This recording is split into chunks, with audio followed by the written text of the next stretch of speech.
Thank you, Mr. Chairman. I'm handling the tact a little bit different. I have 3,000 Facebook followers. I posed a question. I'm going to get a chance to visit with you all today. I got 22 questions in response. We chose 5 of them, and I'm going to kind of weave them into some of the things that we've already heard in question and answer in the testimony.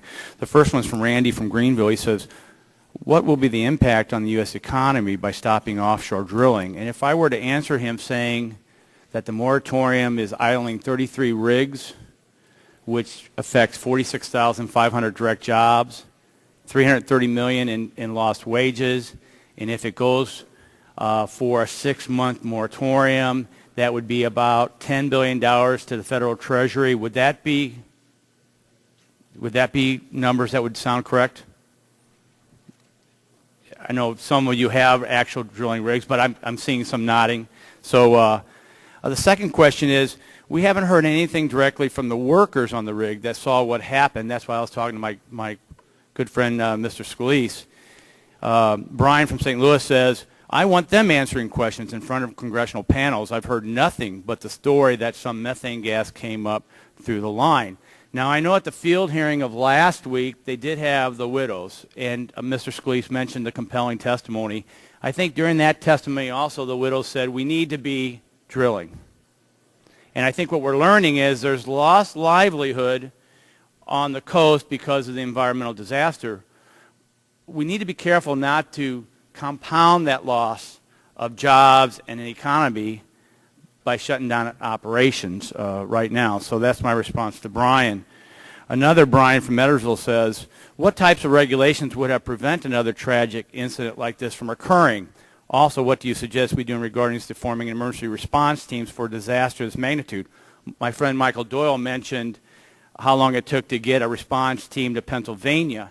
I would ask that in this emergency best practices thing that we're reviewing, that we start, the industry start talking about a consortium of an emergency response team that we can mobilize.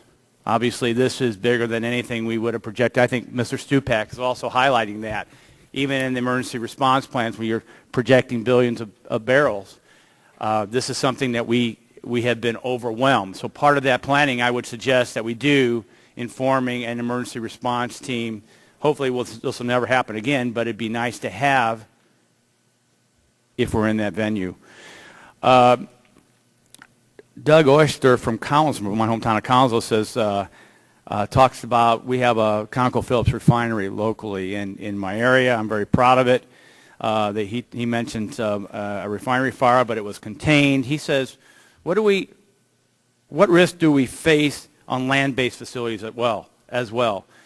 And I think what the story that's not told, and Joe Barton's mentioned it a couple times, is you're in the deep water because that's where major oil finds are. And I have marginal oil production in southern Illinois, and it's about a barrel a day. Okay, we still produce. We're the 10th leading state, but it's not very much, and we're proud of what we get out of the ground. But Mr.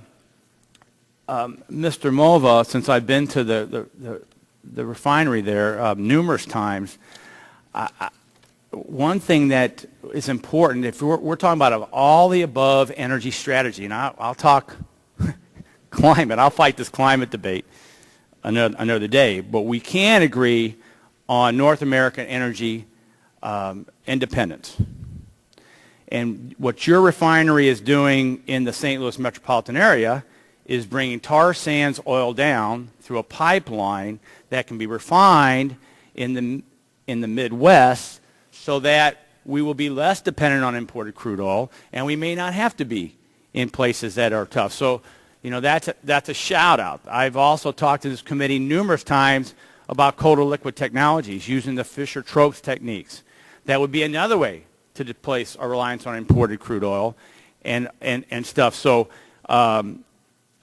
that expansion for this heavy Canadian sand crude oil, right now there are 2,500. At the peak, there was 4,000 construction jobs on an average of $67,000 salary per year.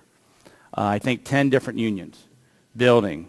That's the importance of the fossil fuel sector in this country. They're good paying, big number of jobs. I've always used your refinery there and the Prairie State coal-fired power plant we're building. In this economy, to have still on site, in addition to 2,500 jobs, that's energy security.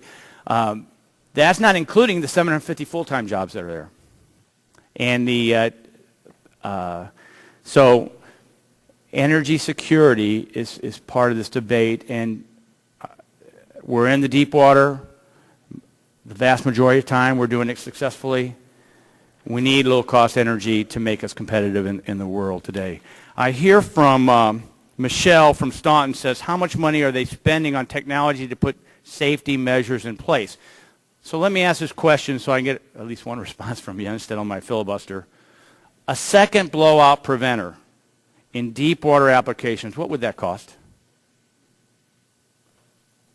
Go ahead, Mr. Tillerson on down. I'd have to ask my experts. It would not represent a huge additional cost for the daily spread rate, and I think the real question that we want to look at is, when you do that, do you change in some way the safe operation of the mechanisms you have, which have worked very well for 14,000 wells? So we just want to be careful that we understand it's not really a cost issue. Yeah, and I think I've been told $15 million, but we've been told that this is a requirement in other places around the world and in some operations. So that might be something that the panel might want to consider. Can anyone address this debate about lifting the cap? Helpful, harmful for current operations and future operations? Don't be shy. Well, given the situation, we are facing an unprecedented event that we never expected would take place. So obviously, given the situation, I think it's appropriate for us to take a look at the cap, what it should be. Most likely needs to be raised. And in doing so, though, I think the industry should come forth, the states and the federal government should come forth and make a good judgment, informed decision on what that cap should be. But we've obviously faced an unprecedented situation, and it needs to be evaluated and changed.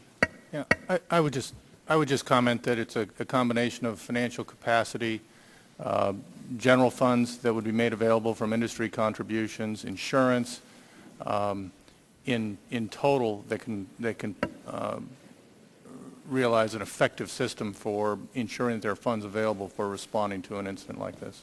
Thank you, Mr. Chairman.